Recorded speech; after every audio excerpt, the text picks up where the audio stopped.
कसे आहात? मजेत ना? मराठी व्लॉगर दुलारी या माझ्या यूट्यूब चॅनलमध्ये तुमचं स्वागत आहे. मंगळवारी आहे अमावास्या. मंगळवारी ती दुपारी लागते आणि बुधवारी अमावास्या संपते.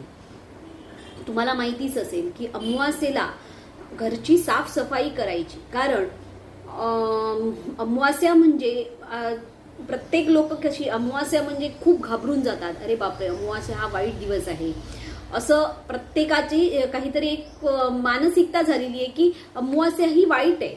पण अमावास्या सारखा चांगला दिवस नाही. बघा, या दिवशी माता लक्ष्मीची पूजा केली जाते. जसं आपण लक्ष्मी पूजन करतो त्या दिवशी देखील अमावास्या असते, त्याच दिवशी लक्ष्मी पूजन असतं. म्हणून प्रत्येक अमावास्येला लक्ष्मीची पूजा केली जाते व तिला प्रसन्न करून घेण्यासाठी अमावास्येसारखं असा दुसरा कुठला चांगला दिवसच नाही. कारण ज्या दिवशी तुम्ही लक्ष्मी मातेला अतिशय चांगल्या प्रकारे प्रसन्न करून घेऊ शकतात असा दिवस म्हणजे अमावास्या. या दिवशी पिंपळाच्या झाडाची खास करून पूजा केली जाते. अमावास्येला पिंपळाच्या झाडाची खास करून पूजा केली जाते. कारण पिंपळाच्या झाडाची पूजा का करतात माहितीये का? पिंपळाच्या झाडाच्या मुळाशी भगवान विष्णूंचा वास असतो. मध्यभागी म्हणजे झाडाच्या मध्ये भगवान शंकरांचा वास असतो व अगदी वरती म्हणजे पिंपळाच्या झाडाच्या अगदी वरती ब्रह्मदेवांचा वास असतो. म्हणून या दिवशी पिंपळाच्या झाडाची पूजा करणे हे पवित्र मानले जाते. म्हणूनच पिंपळाच्या झाडाखाली या दिवशी काय करायचं असतं तर पिंपळाच्या झाडाखाली चौमुखी दिवा लावायचा.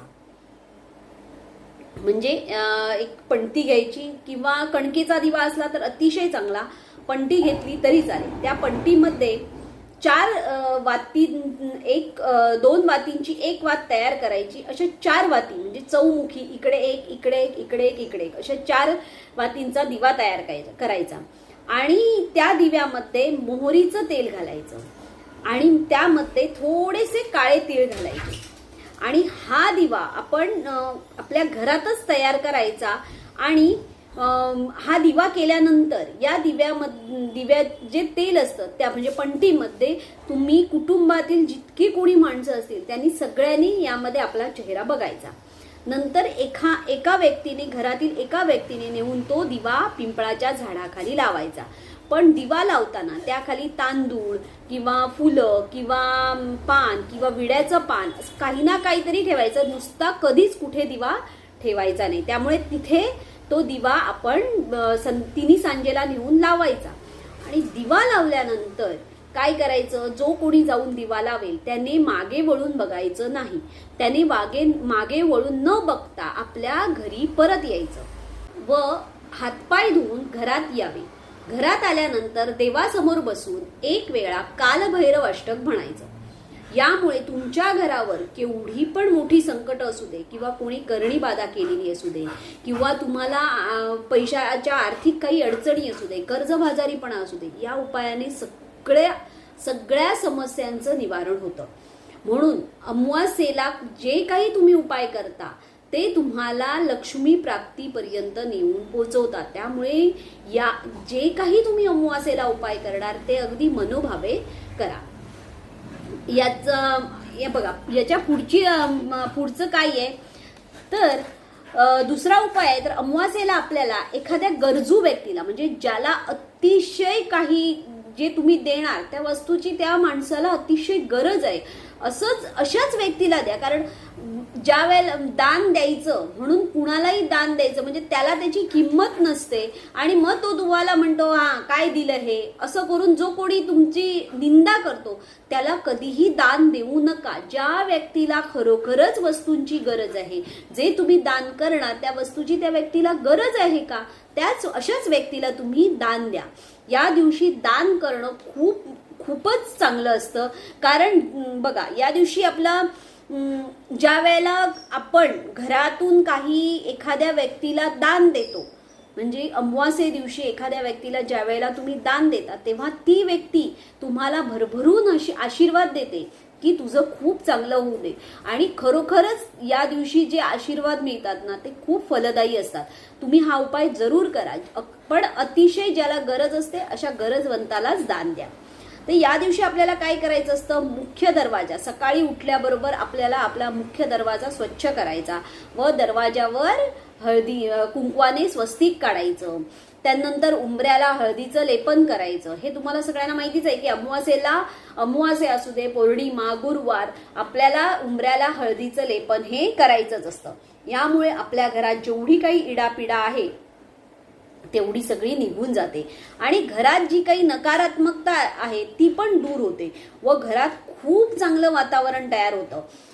आता बघा, ज्या वेळेला आपण ह्या सगळ्या गोष्टी करतो, तर या सगळ्या आपण गोष्टी का करतो, तर आपल्या घरातली नकारात्मकता दूर व्हावी.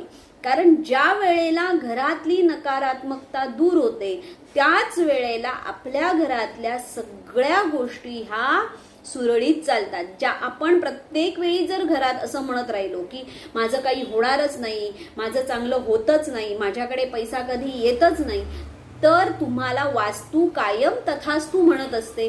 त्यामुळे कधीच तुम्हाला या गोष्टी होणार नाहीत. पण जर या उलट तुम्ही असं म्हणत आलात की आज माझ्याकडे खूप पैसा येणार, आज मला कोणतरी खूप पैसे आणून देणार, आज माझा व्यवसाय खूप चांगला चालणार, मला काय कसलाही आजार नाही, मला कसलाही रोग नाही, त्यावेळेला तुम्ही बघा की तुमच्या घरातलं वातावरण खूप चांगलं हसतं खेळतं राहतं. या गोष्टी मुद्दाम तुम्ही करून बघा, कारण या गोष्टी आपण जेव्हा करतो ना त्यावेळेला आपल्या या गोष्टी लक्षात येतात. आणि एक आपल्याला काय उपाय करायचा आहे, तर आपल्याला आपल्या दरवाजावर उभं राहून 7 वेळा दरवाजावरून एक नारळ फिरवायचा आहे आणि तो नंतर तुम्हाला दरवाजावर फोडून नंतर तो 2 दिशांना 2 टाकायचा आहे. यामुळे आपल्या घरातलं आपत्कालीन मृत्यू जे काही संकट असतात ती दूर होतात. तसंच या दिवशी आपल्याला काय करायचंय बघा, एक रात्री भात शिजवायचा आहे. भात शिजवून त्या भात ताजा असला पाहिजे, म्हणजे रात्रीच शिजवायचा आणि त्यामध्ये मीठ नाही घालायचं आणि त्याची 2 मुदी तयार करायची. त्या दोन्ही मुदींवर थोडं थोडं दही घालायचं आणि त्यावर थोडे काळे तीळ घालायचे व त्यातील एक मूद ही बाहेरच्या बाजूने, म्हणजे तुमच्या घराच्या, बिल्डिंगच्या असू दे किंवा स्वतःचं घर असू दे, काही असू दे, घराच्या 4ही बाजूने ते थोडे भात टाकायचं आणि बाकी सगळा तिथल्या कुठल्या मुक्या प्राण्याला द्यायचा. आणि दुसरी मूद जी असणार ते काय करायचं, दुसरी मूद आपल्या घरामध्ये बरोबर मध्यभागी ठेवायचा. घरामध्ये बरोबर मध्यभागी ठेवायचं, पण त्या ठिकाणी कोणीही झोपायचं नाही. ती मूद रात्रभर, ती भाताची मूद ही रात्रभर तिथेच ठेवायची आणि दुसऱ्या दिवशी ती सकाळी नेऊन वर गच्चीवर ठेवायची किंवा पक्ष्यांना खायला द्यायची किंवा तुम्हाला जसं वाटेल तसं पाण्यात सोडायची, पण आपण घरात कोणीही ती खायची नाही. असं केल्याने काय होतं, घरातले वास्तुदोष निघून जाण्यास खूप मदत होते. आणि बघा, आपण म्हणजे मी जेवढ्या तुम्हाला सेवा सांगते त्या तुम्ही काहीतरी फळ, म्हणजे आपल्याला फळ मिळालं पाहिजे म्हणून आपण हे उपाय करत असतो. याने बघा, हे सुद्धा उपाय जे तुम्ही करता याने काय होतं की करणी बाधा जर कोणी केली असेल तर ती दूर होण्यास मदत होते. तसेच या दिवशी तुम्हाला कापूर होम देखील करायचा आहे.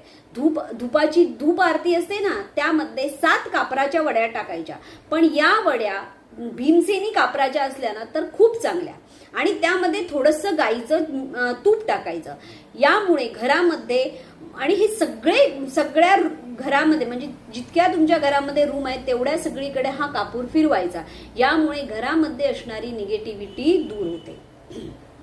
आणि एक अगदी छान उपाय म्हणजे मुलांचा उतारा करायचा. मुलं जर खूप चिडचिडी करत असतील किंवा मुलं अभ्यासात लक्ष देत नसतील किंवा मुलं खूप हट्टीपणा करत असतील तर दर अमावास्येला हा उपाय करा. दही भात करा आणि तो कागदावर घेऊन मुलांवरून 7 वेळा उतारा करायचा. मुलांवरून 7 वेळा वरून खाली असं 7 वेळा फिरवायचा.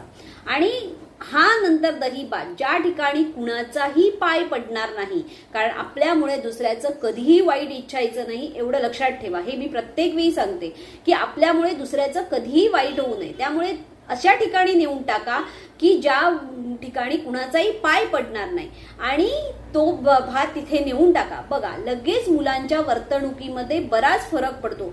असे तुम्ही 3 अमावास्या करा. 3 अमावास्यानंतर परत गॅप टाका. पुन्हा जर वाटलं तर पुन्हा करा.